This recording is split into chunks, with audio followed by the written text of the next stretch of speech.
Derincim, ya bu küçülen kağıt fırına koyunca küçülüyor. Ben bir türlü çözemiyorum nasıl olduğunu. Bize bir anlatır mısın? Çok basit. Bunlar plastik, lastik ve metalden yapım.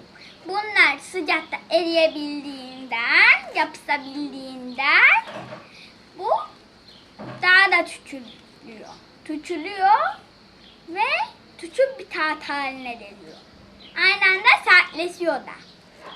Sertleştikten sonra biz onları ne yapıyoruz? Onlara renk verebilirsiniz. Fırına girmeden önce renk veriyoruz değil mi? Evet, fırına girmeden önce renk veriyoruz. Sonra arkasına mıknatıs yapıştırıp buzdolabına, rodallaya veya fırına yapıştırabilirsiniz. Mikrodalgaya koymuyoruz, sadece fırına koyuyoruz. Tamam. Tamam mı? O zaman bir tane şimdi denemeye ne dersin? Olur. Gösterelim mi nasıl yaptığımızı? Küçülen kağıtta kullandığımız malzemeler: küçülen kağıt, Evet, başka? boya kalemi, Boya kalemi, başka? Bir de şekil. bir de şekil. Evet. Küçülen kağıdın üzerine istediğiniz her türlü şekli çizebilirsiniz. Örneğin çizeceğiniz şekil için boyama kitaplarından da yararlanabilirsiniz. Benim buradan bir bak bakalım sayfalarına, beğendiğin bir desen var mı? Ne çizelim küçülen kağıda? Bunu. Ördek mi çizelim? Evet. Bakalım, küçülen kağıdımız biraz ufak. Ne kadarı sığacak? Bu kadar. Bu kadarı. Siyah daha iyi olur. Tamam. Şimdi. Çiz bakalım ördeğin etrafından.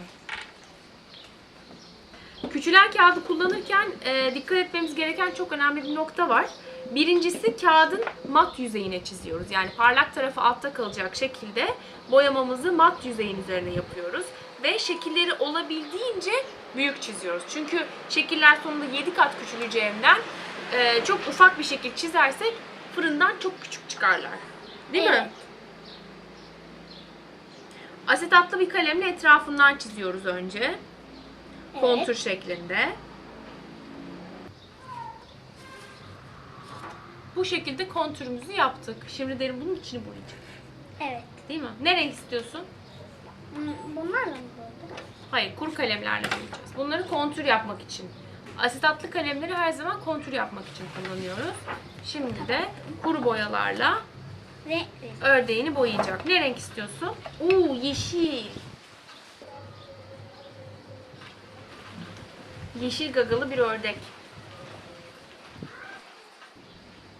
Sonrası tabii ki de başka bir renk olur. Tabii ki başka bir renk olmalı. Doğru söylüyorsun. Mesela mavi. Mesela mavi. Mavi çok uyar orası. Rengarenk bir ördek oldu bu, deri süper gözüküyor. Evet, alanın yine kırmızıyla devam edelim. Tamam.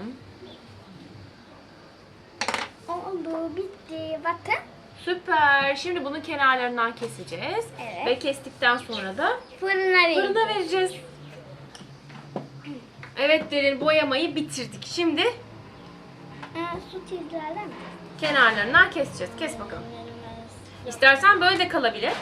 Ama bu sefer küçüldüğünde tam bir dikdörtgen olarak küçülür. Eğer ördek olarak küçülmesini istiyorsak kenarlarından keseceğiz.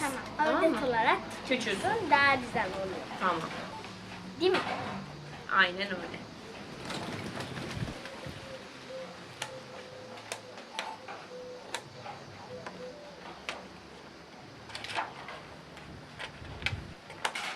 Bakın, ördeğimiz oldu. Fırına gitmeye hazır. Evet. Buna dilerseniz delik delebilirsiniz. Kolye gibi bir aksesuarda kullanacaksanız. Yalnız delik delmeyi mutlaka fırına vermeden önce yapmamız gerekiyor. Ya da pişirdikten sonra arkasına mıknatıs da koyarak buzdolabı süsü yapabiliriz. Biz ne yapalım? Buzdolabı süsü mü yapalım yoksa delik mi delelim? Buzdolabı süsü. Buzdolabı süsü yapacağız. O yüzden direkt bu şekilde fırına verebiliriz. Evet. Şimdi ördeğimizi hazırladık ve fırına koyuyoruz. Ancak bu fırına koyma işlemini mutlaka ve mutlaka siz yapın ve çocuğunuzu fırından uzak bir yerde tutun. Bunu koyuyoruz.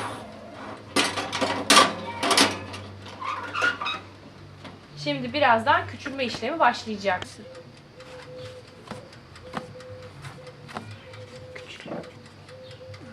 Küçülme işlemi başladı.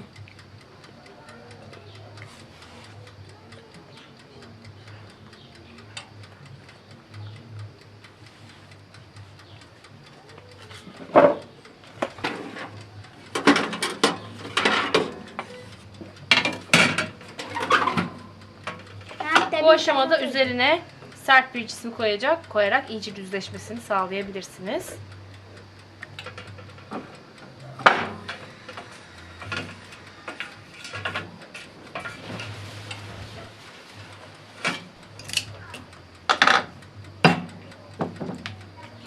Bir de soğumasını da sağlıyorum, değil mi? Evet, şimdi biraz soğumasını bekleyeceğiz. İşte oldu. Elim yanıyor mu? Hayır, şu anda soğudu çünkü. Bu bir küçülen ördek mıknatısı. Bakın arkasında mıknatısı bile var. Bunu şimdi fırına veya buzdolabına yapıştırabilirsiniz.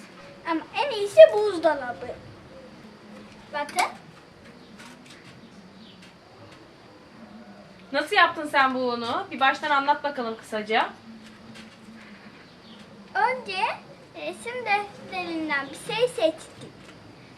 Onu çizdik küçülen kağıdımıza.